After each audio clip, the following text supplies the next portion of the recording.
un passage dans la Bible, dans le livre des Nombres. Dans le livre des Nombres, alléluia.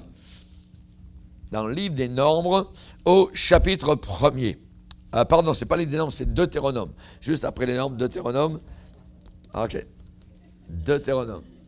Je vous ai mêlé, là. OK. On va se lever, si vous voulez bien. On va lire la parole de Dieu. Deutéronome, premier chapitre. Et on va lire spécialement à partir du verset 20.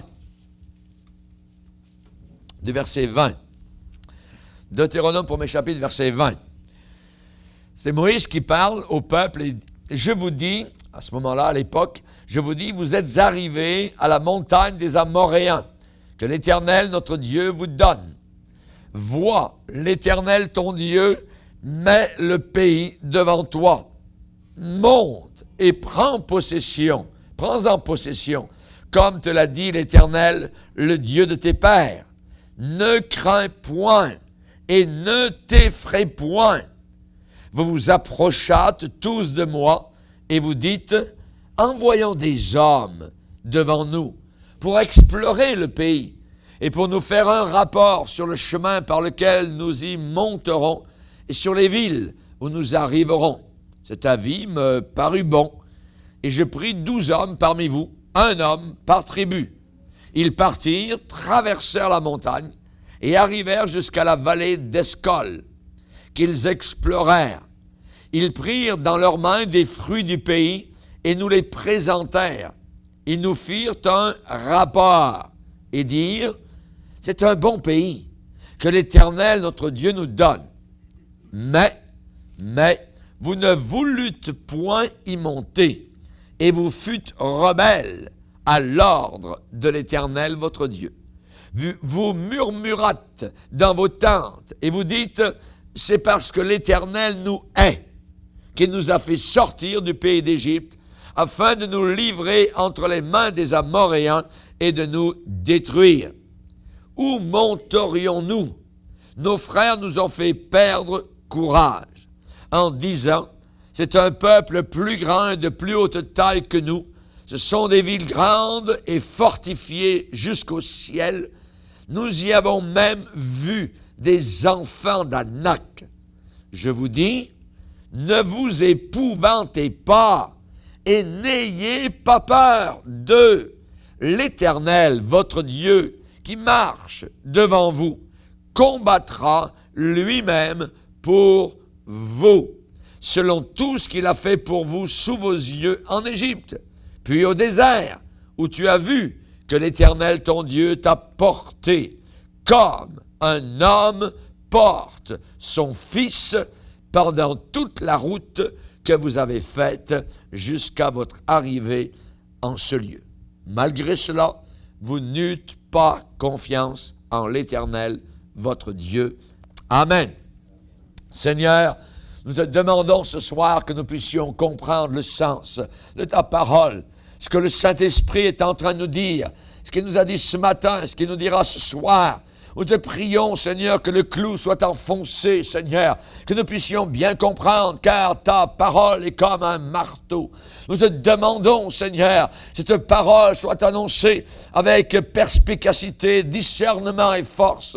Bénis, Seigneur, les oreilles qui l'entendent, et que nous puissions tous prendre courage, que nous puissions tous nous soumettre à ta voix, car tu nous veux vainqueurs et non vaincus. Nous te prions ces choses dans le nom de Jésus. Amen. Et tout le peuple dit Amen. Gloire à Dieu. Vous pouvez vous asseoir, frères et sœurs. Le titre du message de ce soir s'intitule « La peur défigure le plan de Dieu ». La peur défigure le plan de Dieu. Qu'est-ce que ça veut dire? Ça veut dire que le mot « défigurer », ça ne ressemble plus à ce que c'était avant, au départ. Quelqu'un qui est défiguré, soit par un accident, soit par une brûlure, ça ne ressemble pas vraiment à la personne. C'est lui, mais il est défiguré. Jésus lui-même, quand il est passé au calvaire, quand il a été passé à la flagellation, à la crucifixion, la Bible dit qu'il était défiguré. Sa barbe était arrachée, le sang était là, on voyait l'os de sa mâchoire, possiblement. Il avait reçu des coups, toutes sortes de choses comme cela. La peur va défigurer le plan de Dieu. Dieu a un plan merveilleux, mais la peur va le changer, va le défigurer complètement. Ça veut dire que ce sera déformé. Déformé veut dire que ça sera biscornu, ça sera tordu. Ça parle de distorsion, ça parle de fossé, ça parle de dénaturer, quelque chose qui est changé, qui est altéré. Et quand la peur domine notre vie, tout devient hors de perspective. Tout devient tordu. On voit les choses non pas comme elles sont, mais comme elles sont à nos propres yeux. La vision des choses est faussée. Et je dirais que ce mot peur va faire sortir de nous-mêmes les pires choses. Des plaintes, des murmures, manque de confiance. On va pointer le doigt vers les autres. On va accuser les autres. La peur peut amener même du désespoir où il n'y a plus de porte de sortie, semble-t-il. On voit tout cela dans les versets qu'on vient de lire maintenant. Ils ont vu des grandes villes, ils ont vu les gens d'Anak, ils se sont vus tout petits, ils ont vu des géants, ils ont dit non, c'est impossible, nous ne pourrons pas. Ils avaient la parole de Dieu, ils avaient la promesse de Dieu, ils ne sont pas appuyés sur la promesse de Dieu, mais uniquement sur ce qu'ils ont vu. Ils ont eu peur, et la peur a défiguré complètement le plan de Dieu. Dieu, n'oublions pas, avait accordé aux Israélites la victoire sur des Égyptiens. Les Égyptiens étaient très puissants. C'était le pays le plus fort à l'époque. Eh bien, on connaît l'histoire. Quand ils ont été arrivés de l'autre côté de la mer Rouge, eh bien, que la mer s'est refermée sur les Égyptiens, alors que tout le peuple de Dieu était de l'autre côté du rivage, sur la plage, ils ont vu les corps des Égyptiens qui flottaient ici et là. Dieu leur avait dit, regardez-les bien, vous ne les verrez plus jamais. La Bible dit, en ce jour-là, le peuple a cru Dieu. Le peuple a eu la crainte de Dieu. Le peuple a vu que Dieu ne rit pas lorsqu'il dit une chose, lorsqu'il promet quelque chose. Alors, il accomplit évidemment ce qu'il fait. Dieu avait accordé la délivrance au travers du désert, en plein désert, là où il fait 40 degrés, 50 degrés, là où il y a des serpents, là où il n'y a pas âme qui vive, là où il n'y a pas un brin d'herbe. Dieu les a désaltérés, Dieu les a nourris, Dieu avait pris soin d'eux. Dieu leur avait accordé en plus un nouveau plan de vie en leur accordant les commandements à partir de la montagne du Sinaï, du haut du ciel. Dieu était descendu et il avait gravé en lettres de feu 10 paroles. 10 paroles, 10 commandements pour toutes les générations, pour qu'ils soient heureux. Et maintenant, Dieu leur avait accordé beaucoup de terrain. Alors, il n'y a pas un petit 100%, voyez, mais beaucoup de terrain, des centaines de kilomètres de terrain, un pays entier. Un pays nouveau pour bâtir une nation. Mais par la peur, le peuple avait l'air de chien battu. Par la peur, le peuple était abattu, intimidé. Il grognait dans les tentes. Ça faisait dur dans les chaumières. Voyez, ils avaient tous des murmures sur leur cœur. Ils râlaient. Ils ont dit, Dieu nous hait. Voyons donc, Dieu nous hait. Dieu nous hait et il nous livre entre les mains des Amoréens. Nous ne pourrons pas entrer dans ce pays-là. La peur produit exactement cela. Quand vous parlez à un ami ou à un membre de votre famille qui est terrifié, votre cœur veut lui dire, mais voyons, c'est fou, c'est insensé, tu n'as pas besoin de vivre une terreur semblable. C'est facile, évidemment, pour nous de voir que c'est irrationnel. Pourquoi? Parce qu'il y a absence de perspective. Ils voient leurs troubles comme des montagnes, alors qu'en réalité, ce sont des petits paquets comme les taupinières. Vous voyez, c'est à peu près 5 pouces de haut. Puis eux, ils voient, on dirait que c'est une montagne qui a des milliers de mètres de hauteur. Non, vous voyez. Pourquoi? Parce qu'il y a absence de perspective. Et les espions qui sont allés dans la terre promise pour espionner, qui sont revenus, qui ont donné un rapport, ont ramené une image tordue de la réalité. Ils ont amené une image tordue et ils ont infecté toute la nation. Toute la nation a été infectée. Ils ont contaminé tout le peuple. Ils ont dit, non, on ne pourra pas, Dieu est bien bon, Dieu, mais le peuple qu'on a vu là-bas est un peu plus grand que nous, de plus haute taille que nous, les villes sont plus fortes, elles sont fortifiées jusqu'au ciel. Ils ont vu les villes comme si elles touchaient le ciel, vous voyez. Et en plus, il y a des géants qui habitent là-bas, dans le pays des Anakim, vous voyez. Et ce mot Anakim, quand vous disiez ce mot-là à cette époque, au Moyen-Orient, les Anakim, c'était des sortes de géants. Ce mot amenait la terreur. Les gens avaient peur. C'était synonyme de monstre, synonyme de géant, destructeur. Ça voulait dire pillage, ça voulait dire destruction. C'était des gens énormes, des colosses, voyez. Et il semble qu'eux ne pourraient jamais les vaincre. Et même s'ils ont vu, je pense, 1 ou 2 géants, à leurs yeux, c'est comme s'ils en ont vu une centaine ou 200 géants. Peut-être qu'ils en ont vu un ici et là, tout ça. Mais ils ont dit, non, il y a des géants. Il y a des géants dans le pays. Et ils en ont ramené un grand nombre dans leur tête. Dans leur tête. Cela a amené la peur. La peur. Vous voyez, ce n'est pas tout le monde dans le pays de Canaan qui était un géant. Ils ont dit, c'est un pays qui dévore ses habitants. Il y a des hommes d'une très haute taille. Nous y avons vu les géants, les enfants d'Anak, de la race des géants. Et nous étions à nos yeux et aux leurs comme des sauterelles. Vous vous rendez compte? La peur les a saisis. Et la peur, c'est comme une armée, donc, de géants. On ne peut pas. On n'y arrivera pas. On ne pourra pas. La parole de Dieu est bien belle, mais ça ne pourra jamais se faire. Ça parle comme ça, la peur. On ne peut pas, voyez.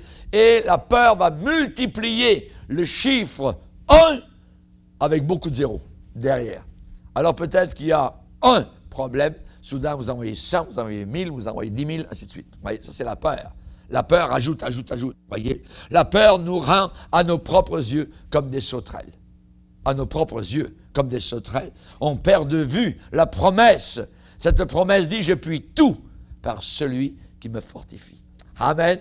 On perd de vue. Cette promesse s'en va. Alléluia. S'en va loin de nous. On perd la capacité de voir les choses dans leur vraie perspective. On ne dit plus, quand je marche dans la vallée de l'ombre de la mort, je ne crains aucun mal. On dit, quand je marche dans la vallée de la mort, je tremble et j'ai peur. Et ainsi de suite. Oui, alors que la Bible dit le contraire. Quand je marche dans la vallée de l'ombre de la mort, je ne crains aucun mal, parce que tu es avec moi. Mais si on s'éloigne de Dieu, on s'éloigne de la foi, on s'éloigne des promesses de Dieu, alors là, on est tout seul. Et là, on a le risque d'avoir peur. C'est la peur, voyez, qui dévore ses habitants. Pas l'objet de la peur. La peur elle-même va dévorer ses habitants. Et la peur a fait de Dieu une sorte d'ogre, une sorte de géant plein de méchanceté. Tout d'un coup, les gens ont pensé que Dieu les haïssait, que Dieu était méchant, que Dieu voulait leur mort. Ils ont dit, Dieu nous hait. Rendez compte de dire ça, Dieu nous hait. Ça n'a aucun sens. C'est exactement parler comme un païen. C'est exactement comme lever le poing vers le ciel. Qu'est-ce que j'ai fait au bon Dieu pour que ça m'arrive? Ça, c'est les païens qui disent ça, mais pas les chrétiens. Nous avons un Dieu qui nous aime. Amen. Nous avons un Dieu qui nous aime. Il n'y avait aucune logique derrière leur conclusion. Aucune logique. Ils ont dit, Dieu nous hait. Dieu veut nous livrer entre les mains des Amoréens. Dieu veut notre destruction. Mais ce n'est pas Dieu qui veut notre destruction, c'est le diable. Ils ont dit, le voleur n'est venu que pour détruire. Vous voyez, pas Dieu. Dieu veut notre bonheur. Quand les païens disent, qu'est-ce que j'ai fait au bon Dieu? Ils devraient dire au contraire, qu'est-ce que le diable, en réalité, a à faire dans ma vie? Pourquoi il veut me détruire? Vous voyez, pas Dieu, jamais Dieu veut nous détruire. Jamais Dieu veut nous voler notre santé. Jamais Dieu veut nous voler notre bonheur. Jamais Dieu veut voler notre épouse, notre mari, ainsi de suite. Jamais. Mais le diable, oui, certainement. Donc, est-ce que parfois nous n'avons pas dit cela un peu? Dans nos peurs, dans nos craintes, vous voyez. Certains ont dit d'une certaine manière, Dieu veut me prendre. Dieu m'amène dans un piège. Dieu veut me surprendre. Il veut m'avoir. Non, pas du tout. Peut-être certains ont déjà dit, Dieu m'a amené jusqu'ici tout le long du chemin pour me rendre misérable. Voyez, Dieu ne nous veut pas misérables, pas du tout. Voyez. Et plus notre peur est grande, plus notre raisonnement sensé est faible. Plus on baisse en intensité dans nos pensées, je dirais sensées. On a de plus en plus de pensées insensées, plus on a peur, plus on s'éloigne du Seigneur. La peur va défigurer complètement notre perception du plan de Dieu, des buts du Seigneur. La peur va nous montrer notre vie au travers, vous savez, comme dans les fêtes foraines où il y a des miroirs déformés. Vous regardez, là, puis vous avez des lèvres comme des pneus de Boeing 747, vous voyez? Vous regardez, puis c'est pas vous, vous êtes tout déformé. Au lieu d'avoir à peu près votre taille, vous êtes tout d'un coup rapetissé à peu près ça. Vous voyez, vous êtes tout en large, tout ça. Ça, c'est à peu près comme ça. La peur fait ce genre de choses-là. Défigure complètement les choses. Là-bas, dans les fêtes foraines, c'est pour rire. Mais dans la réalité, c'est pas pour rire. C'est très triste. Vous voyez, la peur nous empêche de penser correctement. Vous savez, il y a des gens dans le livre de Malachie qui avaient dit « C'est en vain que l'on sert Dieu. Ça ne sert à rien de servir Dieu. » Comment est-ce que des gens peuvent arriver à cela? Et Dieu les a repris. Dieu a dit non, pas question.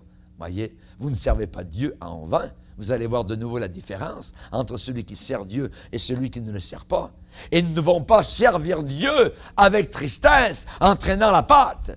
Nous devons servir Dieu avec joie.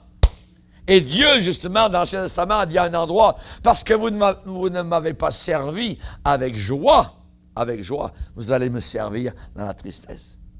Voyez, Dieu ne veut pas qu'on le serve comme sous un poids, sous un joug. Il veut qu'on le serve avec joie. Alléluia. Alors la peur, évidemment, donc, va amener, je dirais, à faire des décisions, va nous amener dans des situations totalement insensées, irrationnelles.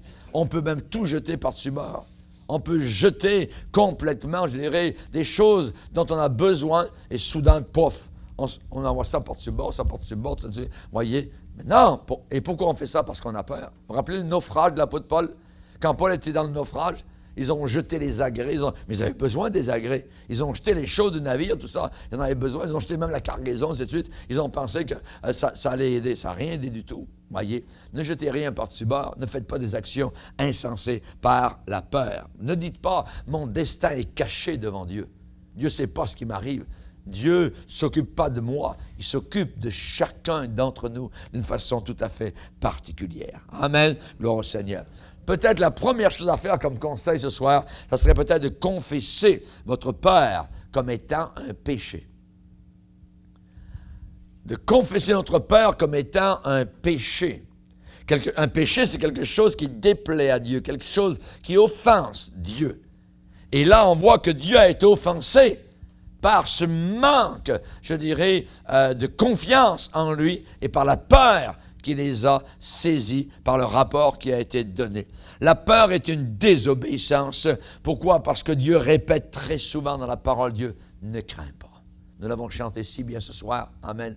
Ne crains pas. Et nous disons, oui, je crains. Dieu dit, ne crains pas, dit, moi, je crains. Nous sommes des rebelles. On va le lire sous les biens quelques passages dans Ésaïe. Regardez. Dans Ésaïe 41,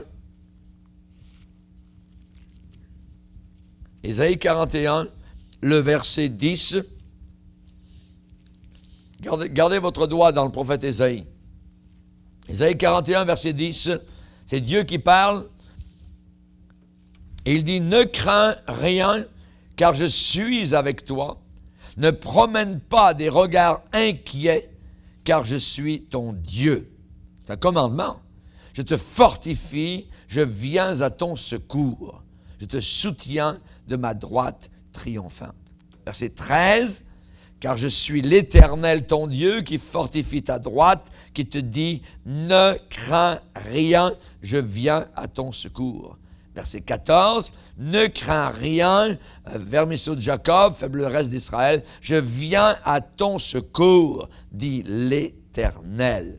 Un peu plus loin, dans Ésaïe 43, le verset 1er, 43, verset 1er, ainsi parle maintenant l'Éternel qui t'a créé, ô Jacob, mettez votre nom à la place de Jacob, celui qui t'a formé, ô Israël, ne crains rien, car je te rachète. Ça veut dire, je suis ton sauveur, je suis ton rédempteur.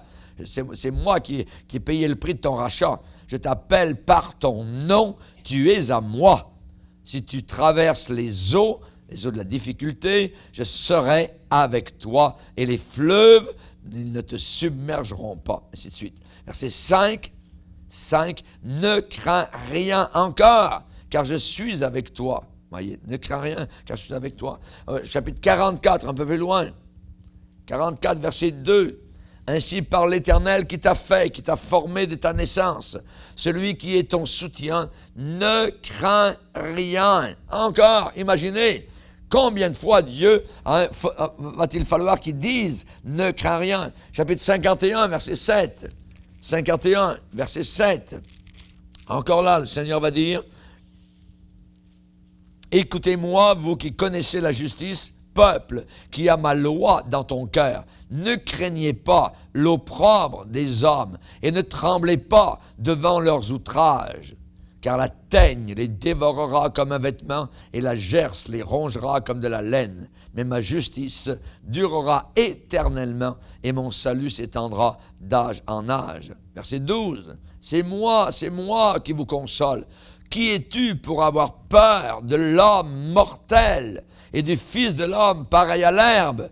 Et tu oublierais l'Éternel qui t'a fait, qui a étendu les cieux, fondé la planète Terre, et tu tremblerais incessamment tout le jour devant la colère de l'oppresseur parce qu'il cherche à détruire, etc., etc. On voit que Dieu parle de paix à son peuple. Il ne veut pas que nous vivions dans la crainte. Amen.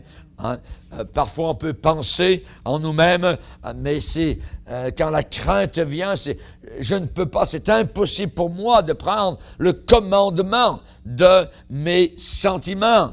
Certains peuvent dire, mais c'est impossible, pasteur, de dire à mes sentiments de peur que j'ai dans le cœur, ne crains pas. Certains peuvent dire cela, voyez, mais je peux vous dire autre chose.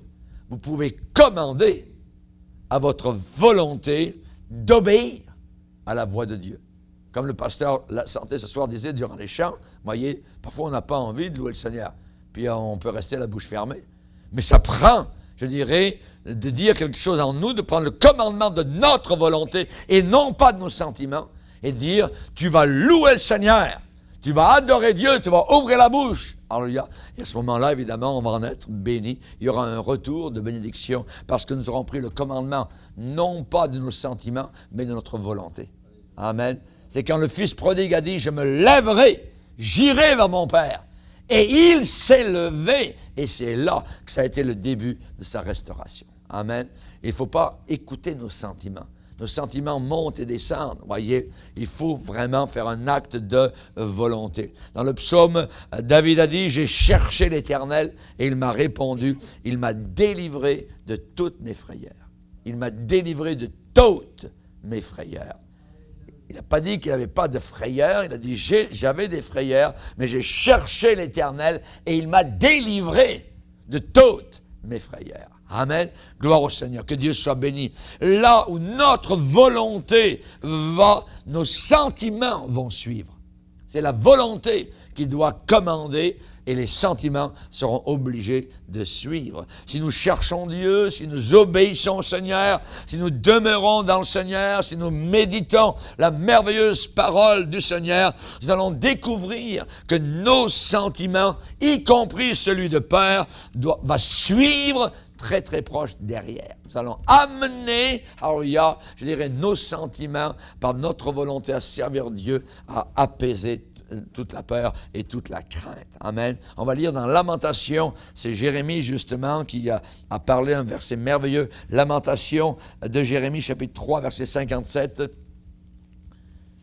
Jérémie, Lamentation de Jérémie, chapitre 3 et le verset 57. Au jour où je t'ai invoqué, tu t'es approché et tu as dit, ne crains pas.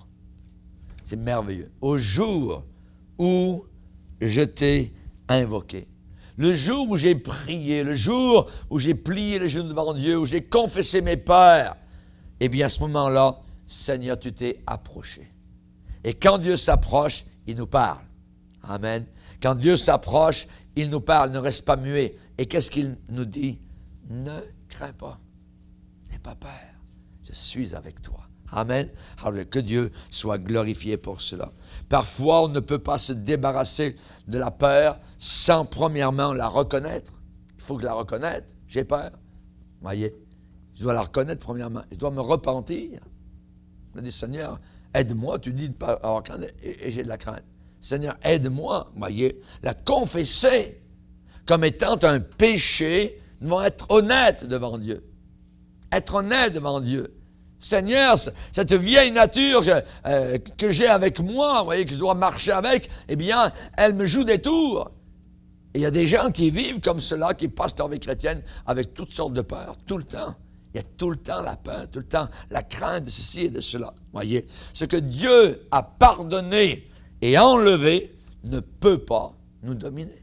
Dieu l'a enlevé, Dieu a pardonné. Alors, ça ne peut pas nous dominer. La marche avec Dieu, c'est marcher sans peur. Noé marchait avec Dieu. Ce n'est pas un homme qui avait peur. Enoch marchait avec Dieu dans sa génération. Il n'avait pas peur non plus. Dieu l'a enlevé, l'a emmené au ciel. Et nous marchons dans cette génération avec Dieu, et Dieu va un jour nous enlever aussi, nous emmener dans sa belle présence. Gloire au Seigneur, que Dieu soit glorifié. Quand vous mettez votre tête sur l'oreiller le soir, dites, Seigneur, peut-être cette nuit. Peut-être qu'il n'y aura pas d'autre matin. Le matin qui va suivre sera le matin glorieux là-haut. Alléluia. Que Dieu soit glorifié. Alléluia. Merci Seigneur. La marche avec Dieu. On nous parle d'offrir nos corps dans la Bible. Hein, pour que nos pensées soient renouvelées. Je ne peux pas vivre avec du pain rassis d'il y a 20 ans, ou d'il y a 2 ans, ou d'il y a 2 mois, voyez, ou d'il y a 2 semaines. Il faut que je sois renouvelé constamment dans mes pensées.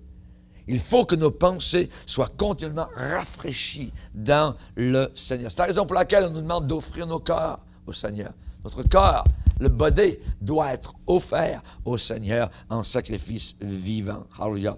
L'apôtre Paul a dit, nous renversons les raisonnements. Les raisonnements. Quelqu'un qui raisonne, c'est un raisonneur, voyez. Il combat une pensée, il combat la pensée de Dieu, il combat la foi, il combat, il résiste, oui, mais nanana, bien ainsi de suite, voyez. Non, nous devons nous soumettre totalement à la pensée de Dieu.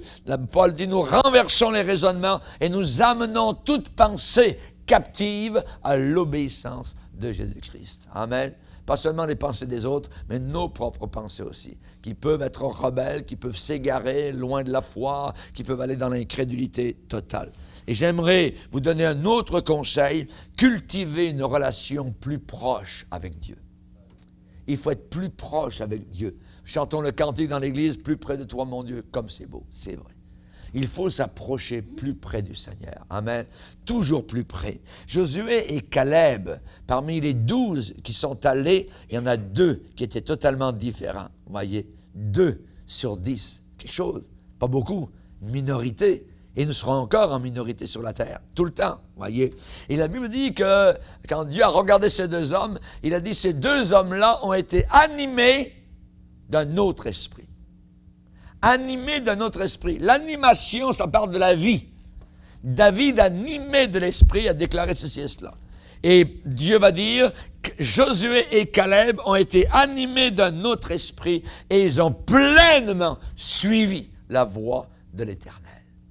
Animés d'un autre esprit. Quand tout le monde disait non, eux ils ont dit oui. Quand tout le monde disait c'est impossible, quand la contamination s'en allait, la contagion s'en allait dans tout le peuple, imaginez, eh bien eux ont dit non, on ne croit pas ça. On ne croit pas ça. On croit que Dieu a dit la vérité. On croit qu'on est capable de monter dans le pays promis. On croit que ce que Dieu dit, il ne pense pas 2 fois, puis il repense, puis il dit, ah ben, j'aurais pas dû dire ça, puis tout ça. Non, Dieu dit, montez, vous serez vainqueurs. Vous voyez, il l'a dit, donc c'est vrai, et nous y croyons. On voit que ces 2 hommes-là ont été animés de notre esprit. Et dans l'époque dans laquelle nous sommes, nous devons être animés d'un autre esprit que l'esprit des païens, ou l'esprit des chrétiens qui dorment, ou l'esprit des rétrogrades. Nous devons être animés de l'esprit de Dieu.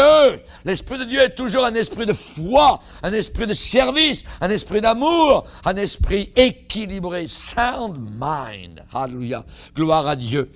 Il a pleinement suivi la voie de l'Éternel. La différence entre ces 2 hommes courageux et dispeureux complètement, c'est que ces 2-là avaient une relation avec Dieu qui était étroite. Ils marchaient, ces 2-là marchaient étroitement avec Dieu, et cette relation avec le Seigneur était une force dominante dans leur vie.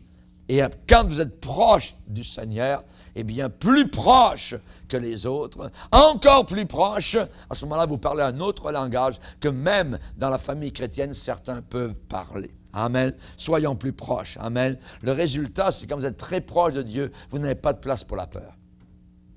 Vous n'avez pas de place pour la peur. Ces 2-là, quand ils ont vu les villes fortifiées, quand ils ont vu les géants, ils ont vu les mêmes choses que les autres, que les 10 autres, voyez. Mais ils ont dit, notre Dieu peut. Notre Dieu peut. Notre Dieu est capable. Nous n'avons pas besoin d'avoir peur. Quand les autres ont vu les obstacles, Caleb et Josué ont vu Dieu. Ils ont vu Dieu. On peut parfois voir toujours les obstacles. Il y aura toujours des obstacles sur la terre. C'est la vie ici-bas. Mais on peut voir Dieu. Notre Dieu est capable. He is able. Alléluia. Caleb et Josué étaient remplis du Saint-Esprit. Ils marchaient avec Dieu tout le long du chemin. Ils pensaient et agissaient différemment. Et ils ont décidé différemment. Alléluia. La Bible dit dans toute occasion, eh bien, de venir vers le Seigneur, de prier le Seigneur par des prières, des supplications et des actions de grâce. Et la paix de Dieu, qui surpasse notre intelligence, gardera notre cœur et notre pensée dans le Seigneur. Amen. Et on a besoin que notre cœur soit gardé dans le Seigneur. Parce que ce cœur-là peut nous jouer toutes sortes de tours. Il peut se mettre à faire boum, boum, boum, boum, boum, boum. Il peut trembler, il peut faire toutes sortes de choses. Vous voyez, il peut être mal en point. Hein? Pourquoi? Il faut le garder en paix, ce cœur-là. Alléluia. Il faut le garder en paix. Et quand il y a des temps de crise qui arrivent, eh bien, c'est le moment dans les temps de crise où on découvre de quoi sont faits les hommes. Ce n'est pas quand c'est le calme plat, voyez, que l'on voit si le bateau est capable de supporter la tempête. C'est dans la tempête qu'on voit si le bateau est solide. Amen. C'est là que notre foi est éprouvée. Quand ça craque, quand ça roule, quand ça tangue, hein, quand les mâts craquent, quand les voiles, hein, ici et là, hein, sont tendus à bloc. C'est là que l'on voit la ténacité, la persévérance, que l'on voit vraiment de quoi est fait un homme ou une femme du Seigneur. Josué et Caleb ont été la preuve vivante de ce que signifie ce que j'appellerais un courage pieux. Un courage rempli de piété. Gloire au Seigneur. Josué et Caleb ont regardé vers le pays qui supposément dévore ses habitants. Ils ont dit, on va monter, on sera vainqueur. Ils ont voulu donc arrêter, je dirais, cette hémorragie d'incrédulité à l'intérieur du camp de Dieu. Ils sont levés, ils ont dit, non, non, n'écoutez pas ces 10. Nous, Caleb, moi, Caleb et Josué, on a vu les mêmes choses. Mais notre Dieu nous a parlé, montons, on sera vainqueur. Mais le peuple a préféré croire cela. Ils ont commencé à murmurer dans leur tente. Et toute la nuit, ils sont mis à pleurer. Certains ont dit, on va se nommer un chef, un leader. On a besoin d'un autre pasteur, tout ça. Ah, on est tanné avec Moïse, ainsi de suite. Alors, on va retourner en Égypte. Retourner en Égypte? Est-ce que Dieu allait de nouveau rouvrir la mer Rouge pour eux? Jamais. Aucun miracle n'arriverait. Voyez, c'était complètement insensé. Voyez, ils commençaient à parler en fou, en insensé, voyez. Ils ont dit, Caleb et Josué, la volonté de Dieu, nous la connaissons, c'est de monter, jamais de recul.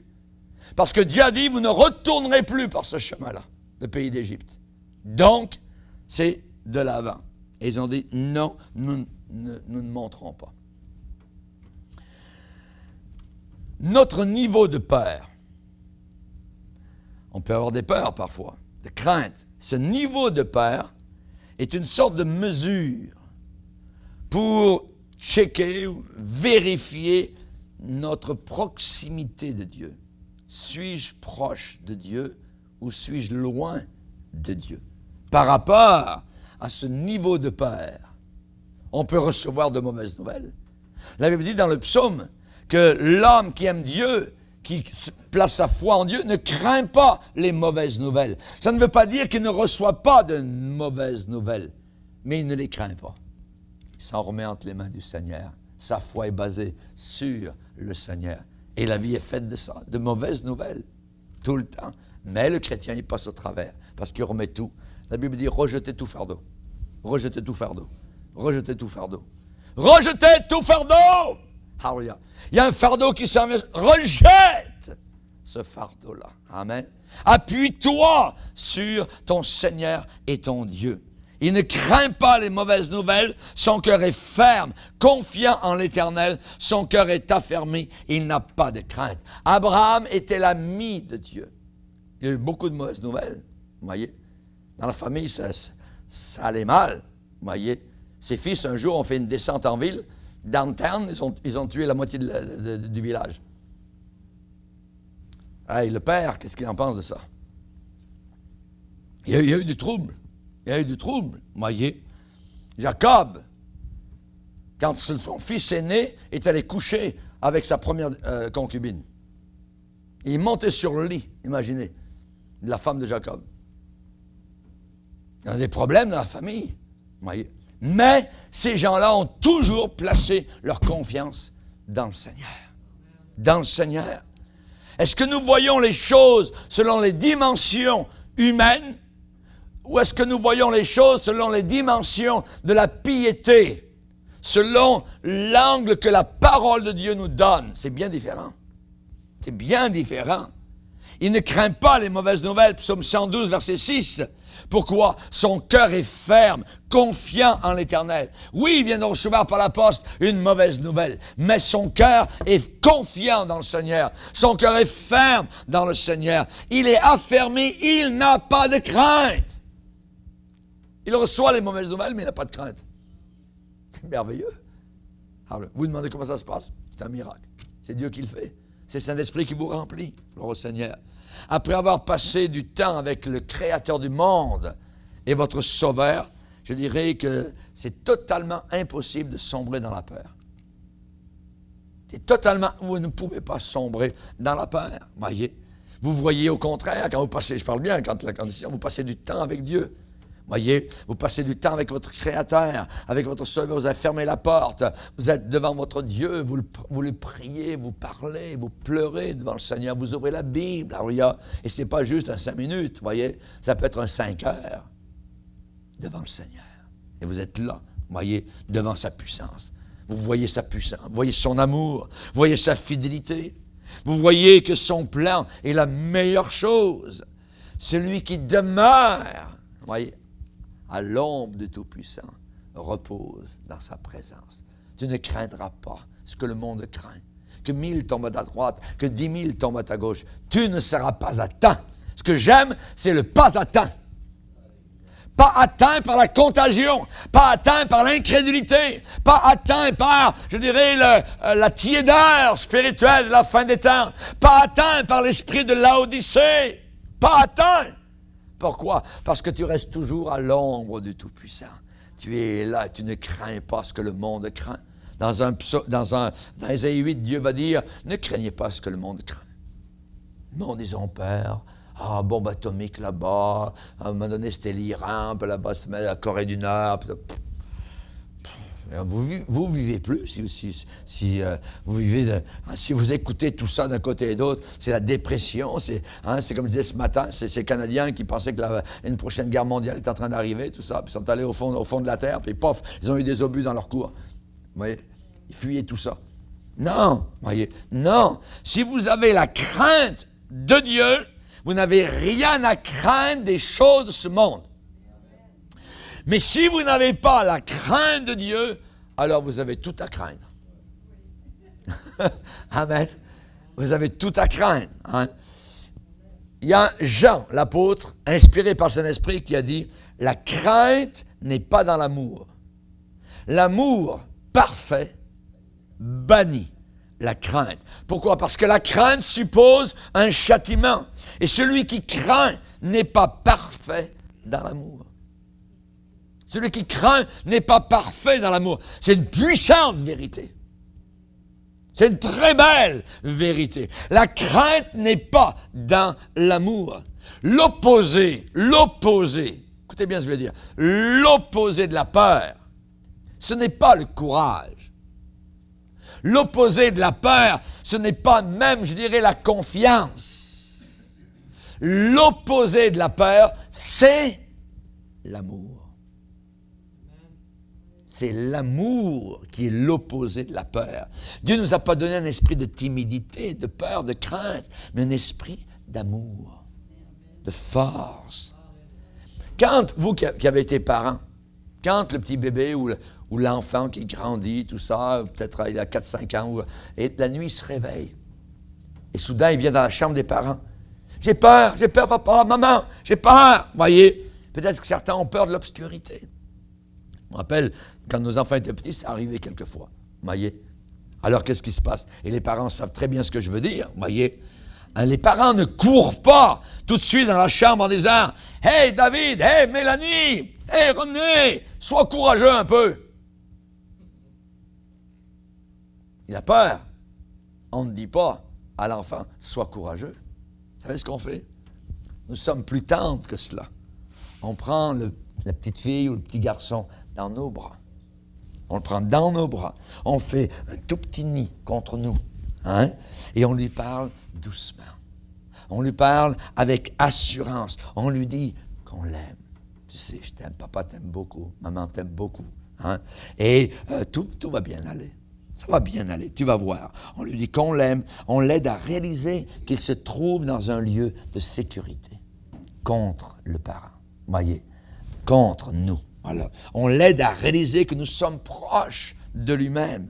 Même si c'est noir, même s'il a eu peur du noir ou un mauvais rêve, nous lui montrons que nous allons le protéger.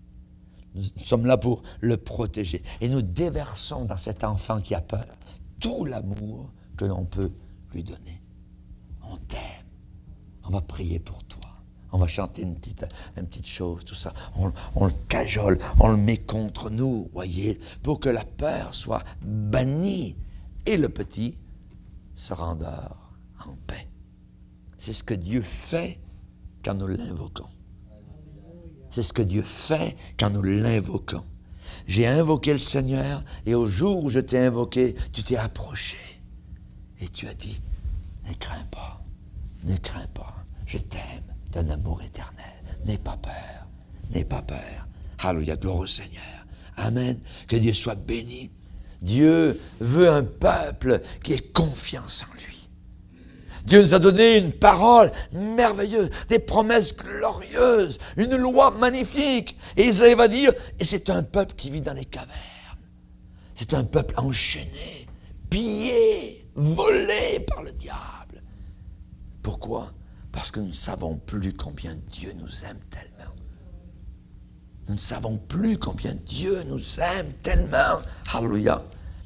C'est l'amour qui repousse la peur.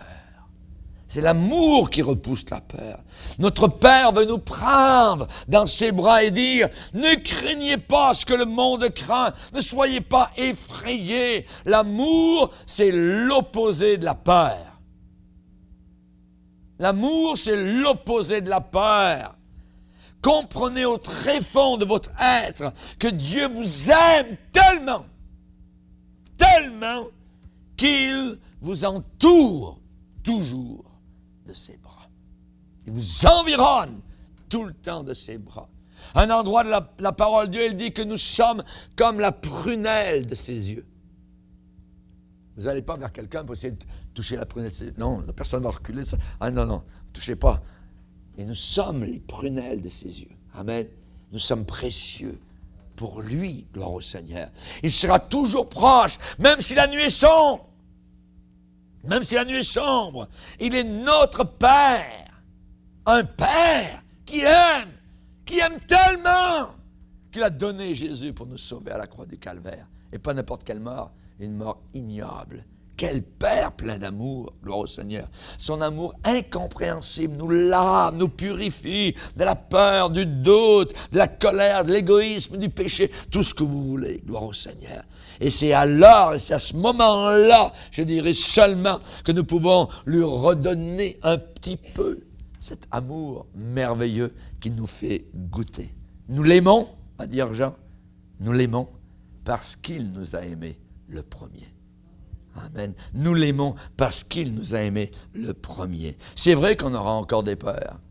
Oui, certainement, la vie sur terre, c'est ça, voyez. Mais ces peurs n'auront pas la même prise sur nous. Voyez, la même tenaille sur nous. C'est certain qu'il faut avoir peur de certaines choses. Voyez, peur du poil brûlant qu'on va toucher. Il y a une peur normale, voyez. Ça, c'est tout à fait normal.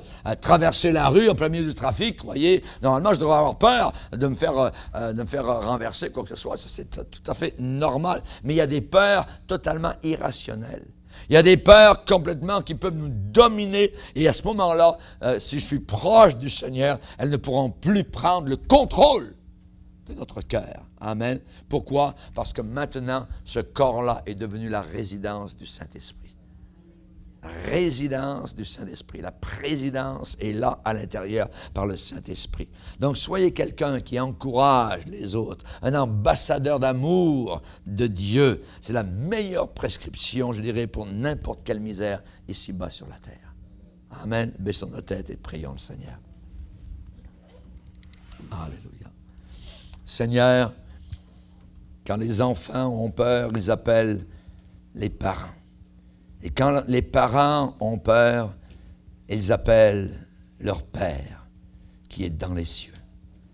Quand vous priez, a dit Jésus, dites notre Père qui est dans les cieux. Merci pour ce parent merveilleux que nous avons là-haut dans la gloire. Ton nom, Seigneur, c'est le Tout-Puissant.